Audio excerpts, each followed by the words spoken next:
हाय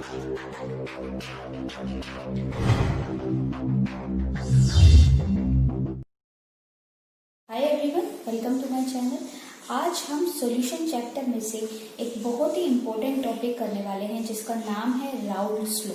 अब जो ये राउल्स लॉ है ये आपका आइडियल सॉल्यूशन पे ही अप्लाई हम कर सकते हैं। अब आइडियल सॉल्यूशन क्या होता है? देखिए, आइडियल सॉल्यूशन कुछ कंडीशंस को फॉलो करता है। तो अगर आपका गिवन सॉल्यूशन डाइल्यूटेड फॉर्म में है, अगर उसमें डिसोसिएशन नहीं होता, अगर उसमें एसोसिएशन भी नहीं होता, अगर वो नॉन इलेक्ट्रोलाइट की तरह काम करता है, अगर आप उसको सोलवेंट और सोल्यूट को जब आप मिक्स करेंगे तब वहां पे वॉल्यूम चेंज जीरो है, मीन्स वॉल्यूम में कोई चेंज नहीं आता आफ्टर मिक्सिंग, एंथैल्पी में कोई चेंज नहीं आता, तो अगर गिवन सॉल्यूशन इन सभी कंडीशंस को फॉलो करेगा तो हम उस सॉल्यूशन को आइडियल सॉल्यूशन बोलते हैं। और आइडियल सॉल्यूशन आपका राउल्स लॉ को फॉलो करता है। अब जो राउल्स लॉ है आपको दो केसेस में पढ़ना है। पहला केस है आपका वोलेटाइल सोल्यूट और दूसरा केस हम पढ़ेंगे नॉन वोलेटाइल सोल्यूट के लिए। अब ये वोलेटाइल का क्या मीनिंग है? देखिए, वोलेटाइल वो सब्सटेंस है जिसके इजीली आपको वेपर्स मिल जाते हैं। अब वेपर्स मिलेंगे तो उनका कुछ वेपर प्रेशर भी होगा, राइट? तो यहाँ पे हम वोलेटाइल सोल्यूट लेके चलते हैं। तो वोलेटाइल सोल्यूट का मतलब ये है कि आपका जो सोल्यूट है उसके भी वेपर बनने वाले हैं और उसका कुछ वेपर प्रेशर भी होगा, राइट? तो अभी देखिए हम क्या बोल रहे हैं यहाँ पे वोलेटाइल सोल्यूट के केस में कि vapour pressure of a component at a given temperature is equal to the mole fraction multiplied by vapour pressure in pure state. तो वो यहाँ पे बोलता है कि गिवन टेम्परेचर पे जो आपका वेपर प्रेशर होगा वो किसके इक्वल होगा? उसी कंपोनेंट के मोल फ्रैक्शन इनटू जो उसका प्योर स्टेट में वेपर प्रेशर है। तो सपोज कीजिए कि हमने यहाँ पे एक आइडियल सोल्यूशन कंसीडर किया है जिसके दो कंपोनेंट हैं ए और बी, जो यहाँ पे मैंने बीकर में आपको रिप्रेजेंट किया है। सपोज कीजिए कि ये जो ब्लैक डॉट हैं ये आपको कंपोनेंट ए से आप कंपोनेंट ए को यहाँ पे शो कर रहे हैं और जो आपको ब्लू डॉट है वो आपको दूसरे टाइप के बी जो कंपोनेंट है उससे आप यहाँ पे रिप्रेजेंट कर सकते हैं। तो दो कंपोनेंट हैं ए और बी। अब बात यह है कि सपोज कीजिए ए आपका सोलवेंट है और बी सोल्यूट है। तो सोल्यूट भी वोलेटाइल है, उसके भी वेपर्स बनेंगे और उसकी वजह से भी वेपर प्रेशर आएगा, राइट? तो अभी देखिए क्या है कि कंपोनेंट ए का जो प्रेशर होगा वो किसके इक्वल होगा? इसी ए कंपोनेंट का मोल फ्रैक्शन इनटू जो आपका प्योर स्टेट में प्रेशर आने वाला है। इसी तरीके से बी कंपोनेंट का जो वेपर प्रेशर होगा वो इक्वल होगा बी का मोल फ्रैक्शन इनटू उसी का ही आपका प्योर स्टेट में जो प्रेशर होगा, राइट? तो पी ए और पी बी हमने दोनों कंपोनेंट के लिए यहाँ पे स्टेटमेंट के अकॉर्डिंग इनके वेपर प्रेशर को लिख लिया है। अगर आपको टोटल प्रेशर चाहिए, इस सॉल्यूशन का प्रेशर चाहिए, तो आपको इन्हें ऐड करना होगा।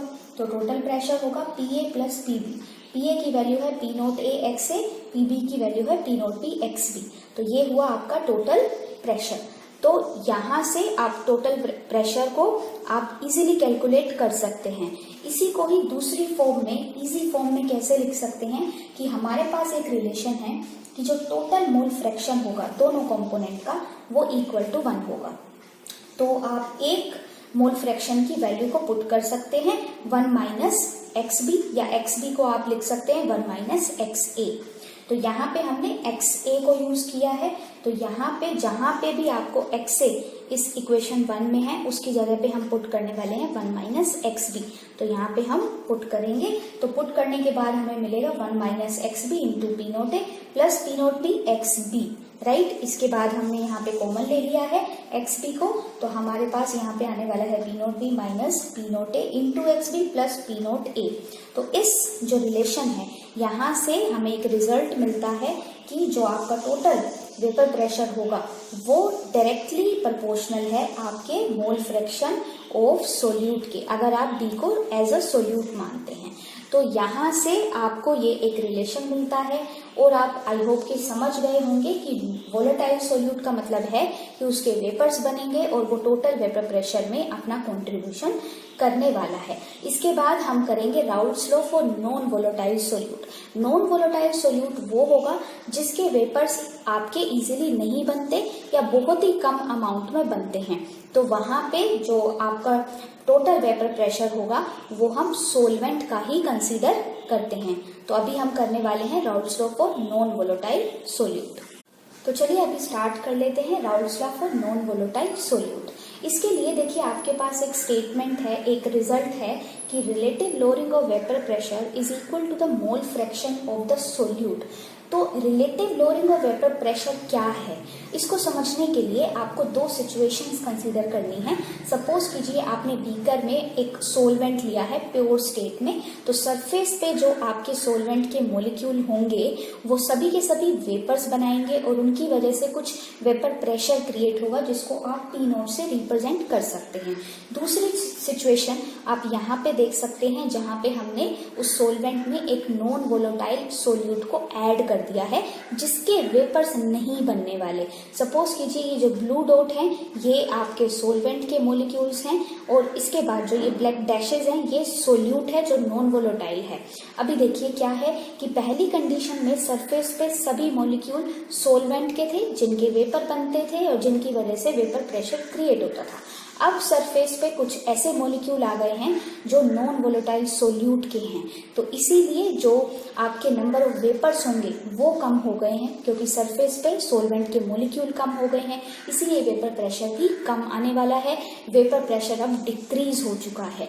और लोअरिंग ऑफ वेपर प्रेशर को आप कैसे दिखा सकते हैं, P note minus PS, vapour pressure in pure state minus vapour pressure of solution जहां पे आपने नॉन वोलेटाइल सोल्यूट को ऐड कर दिया है। अब relative lowering of vapour pressure क्या है, तो आप जब लोअरिंग ऑफ वेपर प्रेशर को vapour pressure of pure solvent से डिवाइड कर देते हैं तो वो होता है आपका relative lowering of vapour pressure. ये किसके इक्वल है, मोल fraction of the solute. Mole fraction के लिए आप ऐसा भी लिख सकते हैं number of moles of solute upon total number of moles of solution, जहाँ पे आपका स्मॉल n जो है वो हम सोल्यूट के लिए रिप्रेजेंट करते हैं, हम यहाँ पे यूज कर रहे हैं, और जो कैपिटल N है वो है आपके number of moles of solvent. अब जो ये नंबर ऑफ मोल्स हैं इनको आप कैसे लिख सकते हैं, नंबर ऑफ मोल्स के लिए क्या फॉर्मूला होता है, given weight upon molecular weight. तो जो ये स्मॉल नोटेशंस हैं ये आपकी सोल्यूट की हैं और कैपिटल नोटेशन जितनी भी हैं वो आपकी सोलवेंट की हैं। इन सभी रिलेशंस को हमने यूज कर लिया है और यहाँ पे आपको ये एक रिजल्ट मिल जा रहा है। अब इसी रिलेशन को, इसी रिजल्ट को अगर आपको और आपको इजी करना है तो आप क्या कर सकते हैं, देखिए यहाँ पे हम जो ये small w by small m है इसको नेग्लेक्ट कर सकते हैं as compare to capital W by m।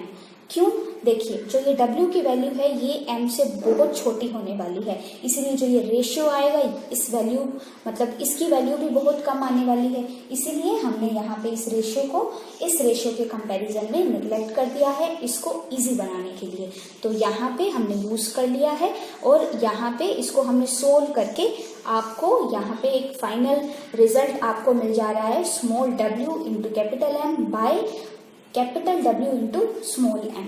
अब यहाँ पे आप इसको यूज करके स्मॉल m की वैल्यू भी निकाल सकते हैं। स्मॉल m क्या है, मॉलिक्यूलर वेट ऑफ सोल्यूट। तो इस तरीके से आप न्यूमेरिकल्स पॉइंट ऑफ व्यू से इन सभी रिलेशंस को यूज कर सकते हैं।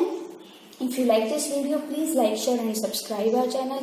And if you want to discuss your chemistry problems, then you can join our Facebook group. If you want to get good study material, then you can join our Telegram channel. Links are given in the description box. Thanks for watching.